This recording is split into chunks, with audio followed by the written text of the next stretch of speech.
शी, किती किती भयंकर माणूस असेल तो.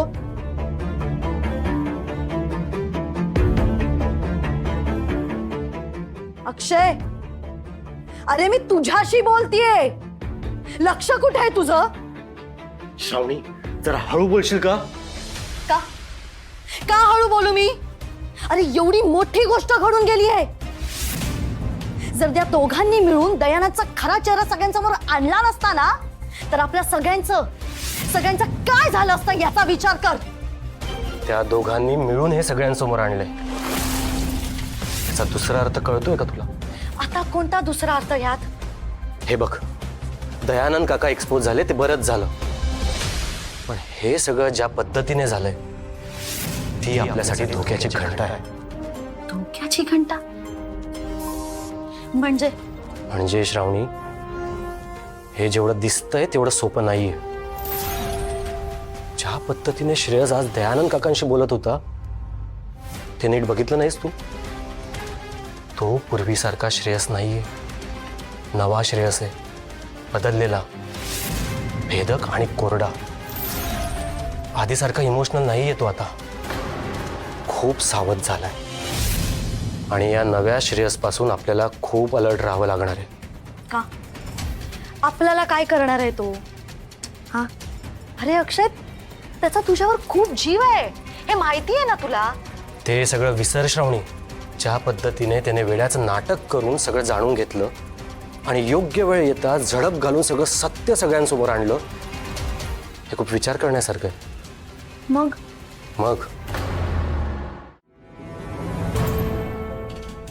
बावळट, जशी त्याने दयानंद काकांवर नजर ठेवली होती तशी आपल्यावरही ठेवली असेलच ना.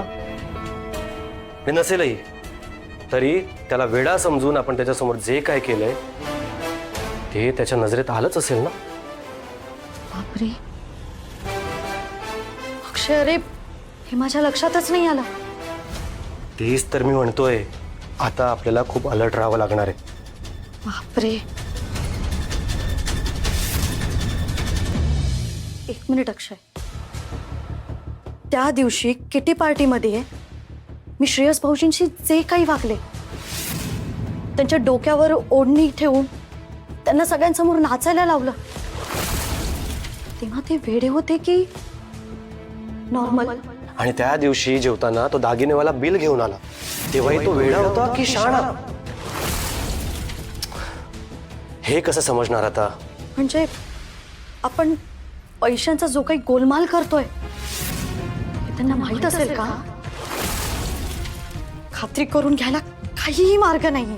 म्हणूनच अंदाज घेत घेतच पुढे जावं लागेल.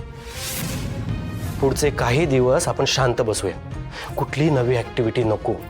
ओके?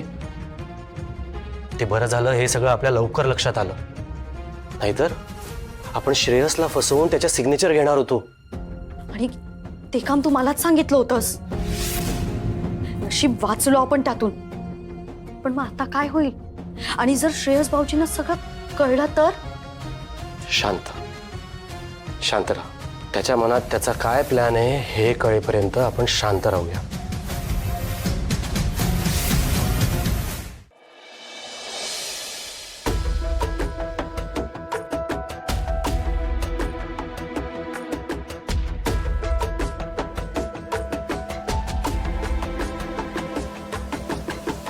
सगळ्यांबरोबर खाली जेवायला येणार आहेस ना? नाही म्हणजे जमेल ना तुला? नाहीतर मी इथे रूम मध्ये आणून देते. येऊ शकतो मी, तो प्रॉब्लेम नाही आहे. मूड नाही आहे माझा. खूप वेगवेगळे विचार आहेत का डोक्यात. तरी ऐनवेळी ठरवू, चालेल? चालेल, तू म्हणशील तसं. तुझ्या मनाविरुद्ध काही करायचं नाही असं ठरवलंय आम्ही सगळ्यांनी. थँक्स.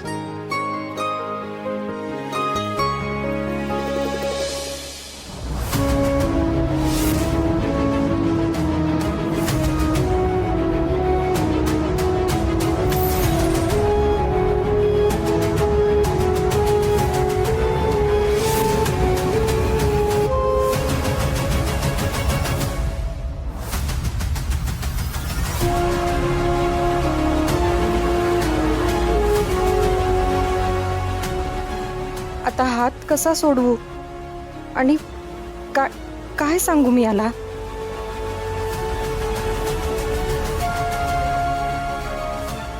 ऐक ना, आता तुला माझ्या आपल्या रूम मध्ये आपल्या रूम मध्ये राहण्यापासून कोणी अडवणार नाही ना. म्हणजे बघ ना, आता घरी सगळ्यांना कळलंय की मी बरा झालोय. त्या दयानंद काकांचा प्रॉब्लेम सॉल्व्ह झालाय, त्यांची काही भीती नाहीये. आता आपल्या मार्गात कुठलेच अडथळे नाहीयेत. आपल्याला टेन्शन नाहीये कसलंही.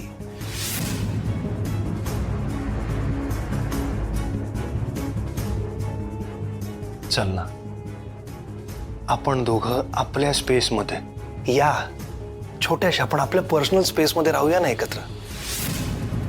आता आपल्याला कोणी वेगळं नाही करू शकत.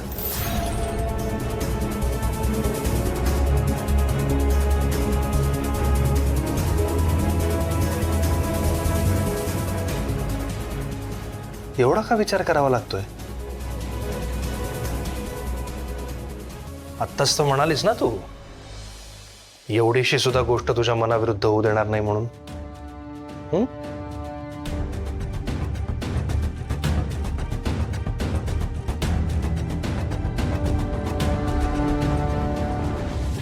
अर्धे 1 वर्ष झालं आपण एकमेकांपासून लांब आहोत, हो की नाही? आधी मम्मांची भांडण होतं, मग तुझा ऍक्सिडेंट झाला, मग माझी तब्येत बरी नव्हती.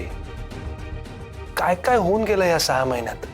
म्हणून मला असं वाटतंय की एकमेकांबरोबर वेळ घालवणं, नुसता वेळ नाही, क्वालिटी टाइम स्पेंड करणं, हा सगळ्यात उत्तम उपाय असेल या 6 महिन्यात ज्या काही जखमा झाल्यात आपल्या मनावर त्या बऱ्या करायला,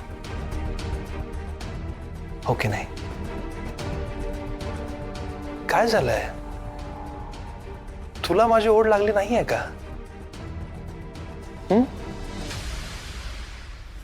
दिवे लावायची वेळ झालीये. मी देवासमोर दिवे लावून येते, नाहीतर आजी ओरडतील. मी जाते.